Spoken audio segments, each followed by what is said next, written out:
I am the senior author on a paper by Dr. Mova, which actually got a hold of the Caris data set.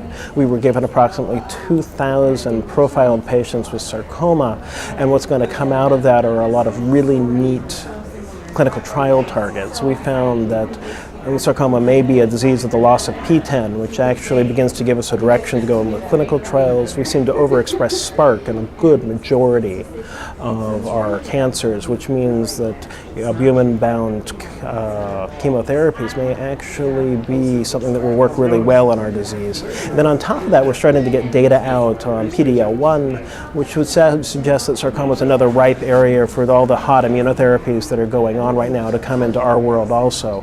And that's just the tip of the iceberg of the things we found, but those were the major take-home points of her talk tomorrow, which is, I think, kind of exciting, because when you're given such a large data set that nobody's actually looked at in this size before, at least in sarcoma, you actually begin to kind of get an idea of what may be common in a bunch of rare diseases. So what we can take forward as a group and what we may need to take forward in individual histologies may begin to play out.